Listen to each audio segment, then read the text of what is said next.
Hello, iSwimFly, and welcome to your deck review. For anybody joining us for the first time on YouTube, this is a series where I, Maltown, known Angry Yeller, calmly and politely talk about what's wrong with your deck's PP. That's your premise and your practicum. Your premise is the idea behind your deck.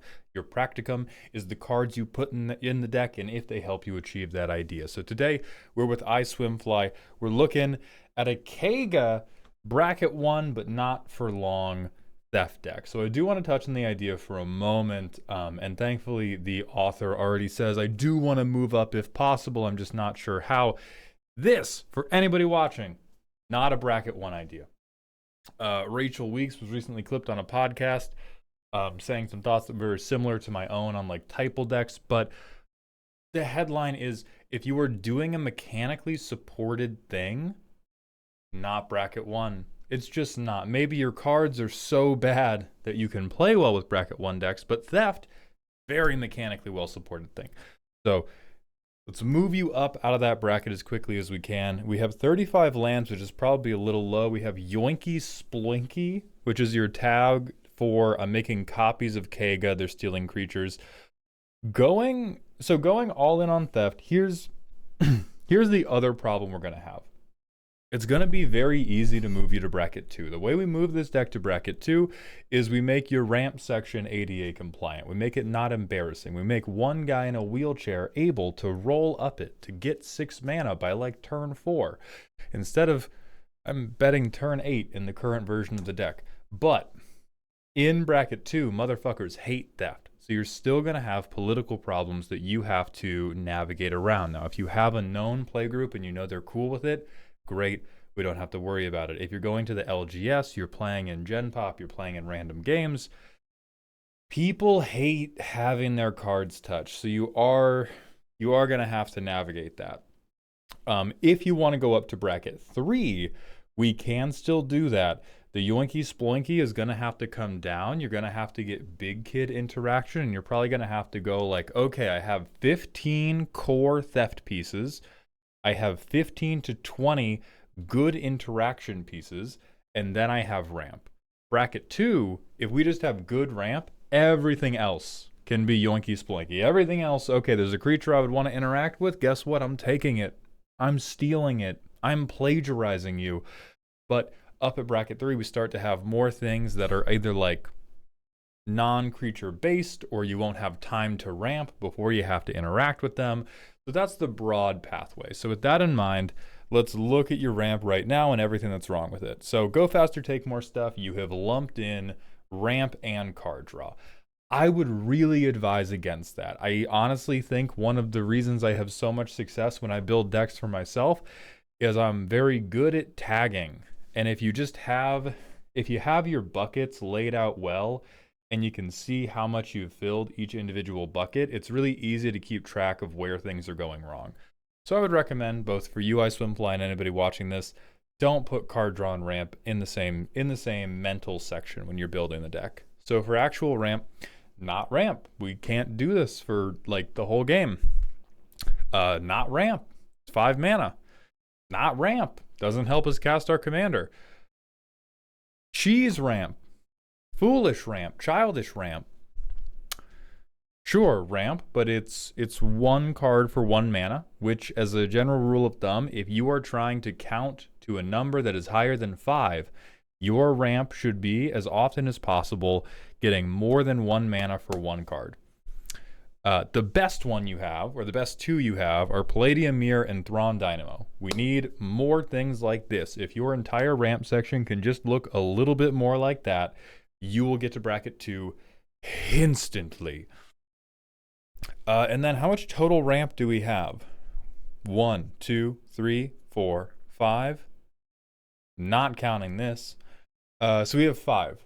That's not enough. If we double that, if you go up to 10 pieces of ramp, maybe I would even recommend 12. If you go up to 12 pieces of ramp, and maybe 7 of them are 2 mana make 1 mana cards, and 5 of them are 3 to 5 mana make 2 or more mana cards, you'll cast Kega inside of a week. It'll be amazing. It'll be beautiful. So let's talk about what those are. You're going to go to Scryfall. You're going to fall in love with O-Tag. So we're going to go O-Tag. Ramp. Mana value, that's what the MV is. 2. Type, artifact. Oh, sorry. Commander, mono blue. So there's all reliable, Arcane Signet, Felwar Stone, Thought Vessel, Mind Stone, Ornithopter of Paradise. You can do really dumb. Oh, never mind. This is $1 million. Oh, for a brief shining moment, I was so hopeful. Dowsing Dagger's shockingly good if you can get a creature on field early. You can't. Walking Atlas Poo Poo UFO, tremendously good if you can draw a lot of cards. You can't. So you're probably just going to be taking the normal stuff. And so if we're just taking the normal stuff, let's see what we have. I know at 3 we have at minimum Worn Power Stone. Don't take the ones that only tap for 1 mana. Boom, Worn Power Stone. We love to see it. You already have Palladium Mirror. How much is Basalt Monolith? Okay, there's a $3 printing. This genuinely would work better than you think. Oh my god, they killed my commander. You want that to happen. I'll take a turn off to untap Basalt Monolith. This gets a bad rap because everybody thinks it's like, oh, you see Basalt Monolith, it means a combo's happening. Sometimes you just have a pricey commander that you only need to cast once. Have that guy. You could also you could change all of your islands to snow-covered islands, and you can run extraplanar lens. I know a lot of people, a lot of my friends who run monocolor decks do this.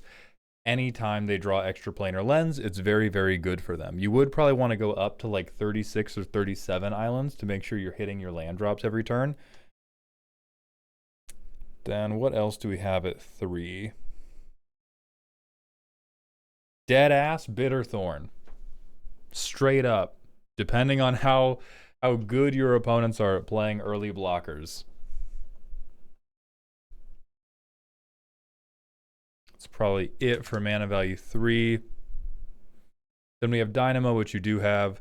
Get Hedron Archive in here pronto. Don't think we want Nyx Lotus. Get Scepter of Eternal Gloom. Oh my god, it's $20 fucking. If you like Warhammer, buy a Warhammer Precon. Stone Speaker Crystal, fucking pronto. Firemine Vessel, fucking pronto.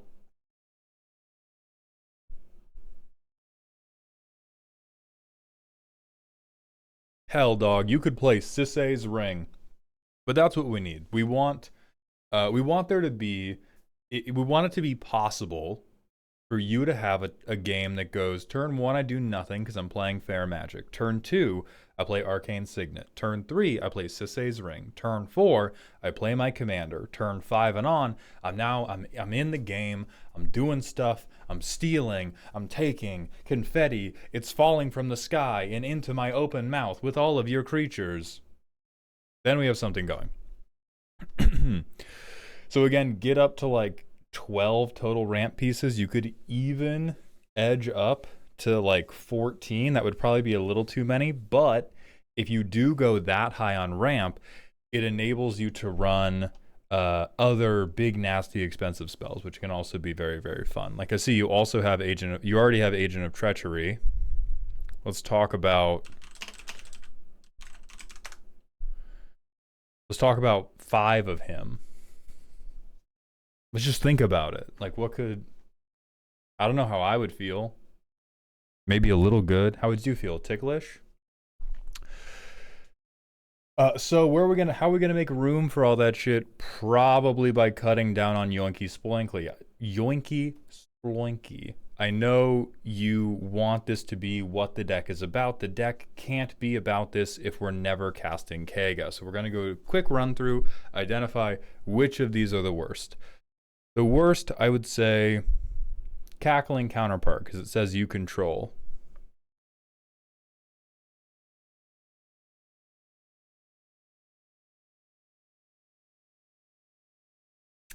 Deceptive Frostkite, because it also says, it's anything that says that is limited to something you control, that doesn't give you some type of extra benefit. It not costing very much mana, I don't think is a good enough benefit, because we are already we're already going so ramp heavy that the clone spell being efficient isn't really going to save us. Our game plan is always, in my mind, tap out for Kega as soon as we can, and then when we untap, we're going to clone him. And so at the point we untap, we have 6 mana. We're fine to hard cast just a normal thing. I love Endless Evil. I love Extravagant Replication.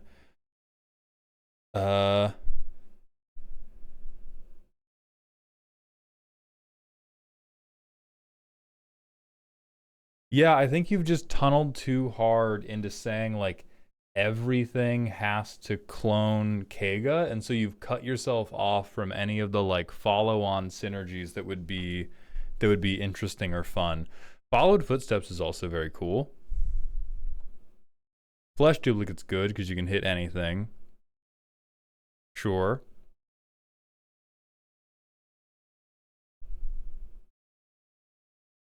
I mean, sure, it's 3 mana. Alright. Mirror Mockery is really clever. I'm okay with this. Don't think we need this one. I love C double. Renegade Doppelganger, very cute. Quasi Duplicate's another one we could pretty easily cut, but then after that we have so many things that are just the exact same card. Cut at random. Completely and totally at random. I doubt it will matter. I think you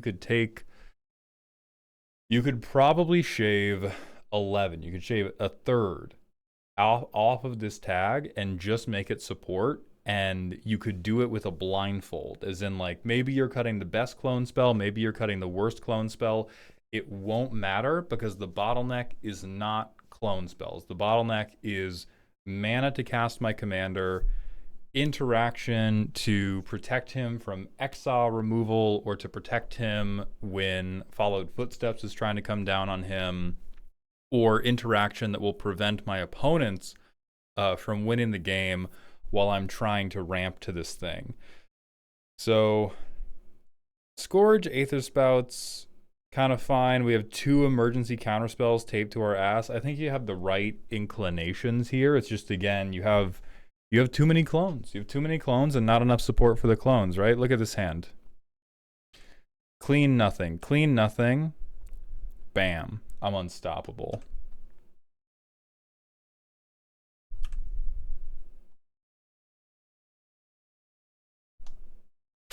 We get to free cast something with 4 or less. Holy fuck, it's going to be Phyrexian Metamorph, and it's not going to clone anything. Like, everything in our hand is meant for after Kega comes down, and we don't have near enough of the deck dedicated to before Kega comes down.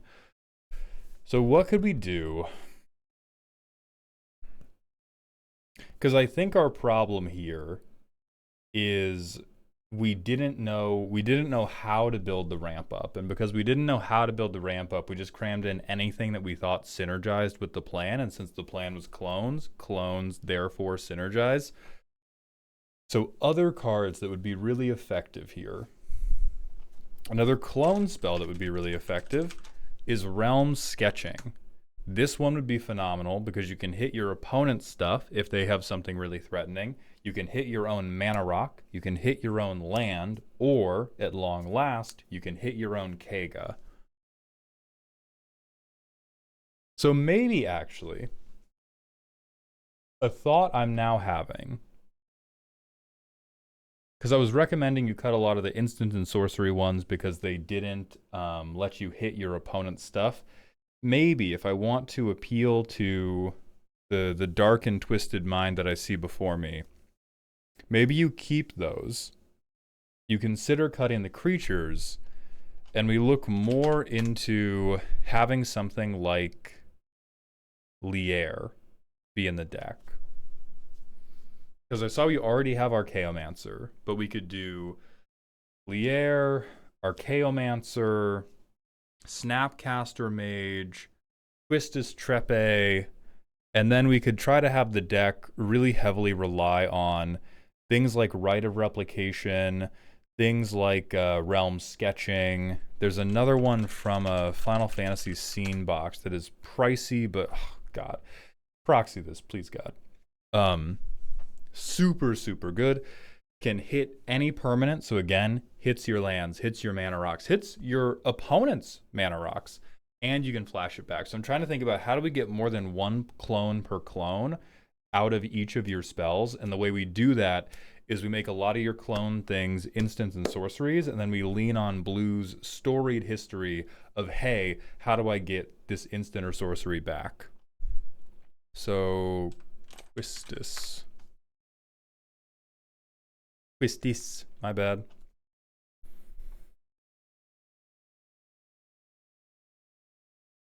I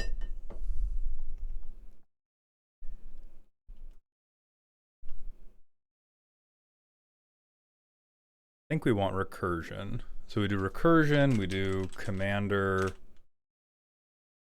U. How many options do we get?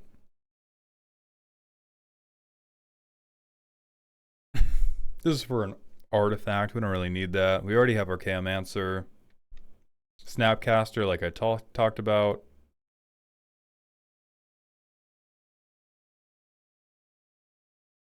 You know, if you put a lot of ramp in here, you can just put Portal to Phyrexia in the deck, and that's a type of stealing in a way.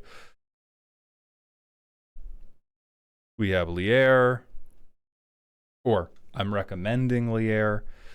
This is an instant only, which kind of blows.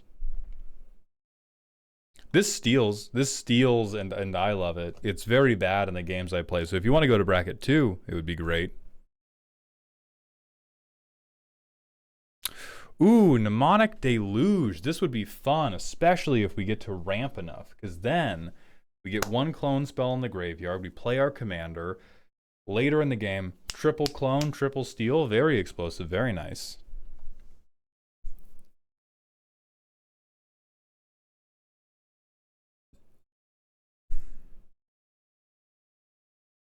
There's mission briefing, which I don't love.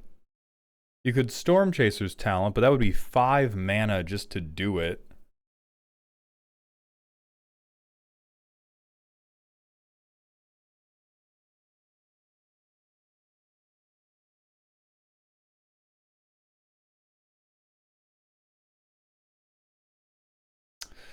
Kyrie. That's a cool one. This would be adding in a secondary yoinky sploinky target, but it's another legendary creature where if we clone it, we can get 2 instants and sorceries back to hand, or we can really deal with what our opponents are doing. I think this is very nice for the deck, and it kind of looks like Kega, not to be dragon racist. I think that would be very, very good for you.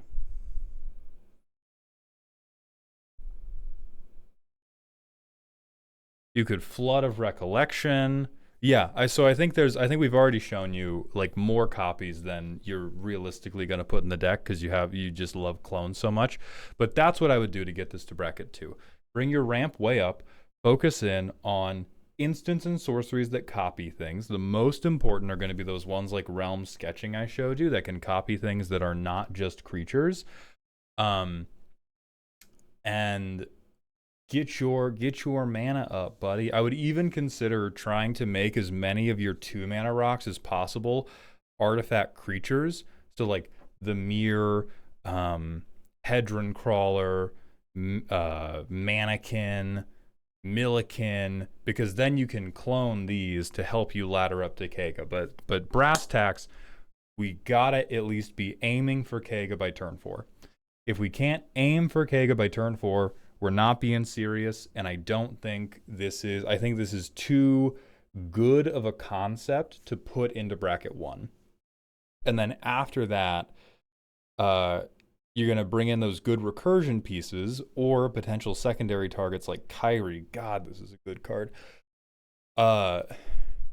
So that you can get more clones per clones once the machine is going, or you can reuse the clone spells that you had to use to help ramp yourself early. And then if you want other finishers, since you're going to be a ramp heavy deck, you could just be like, fuck it. I want to hard cast Math Magics and make you deck yourself, son. I've taken all your creatures. How about I help you draw some more?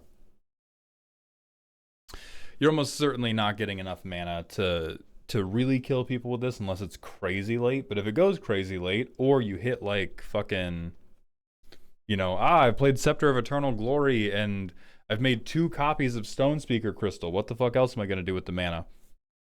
Then that will work. I think there's also Mass Manipulation is another X spell out if you really want to be on Theft.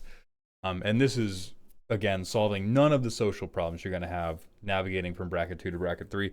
Going up to bracket 3, I would focus more on like things like Kyrie having good blue interaction, and then this recursion package that I'm suggesting will be a lot better at helping you stay in the game until you can steal an important creature and then hopefully clone it enough times to win. So best of luck. I love stealing and taking things, and I hope you enjoyed.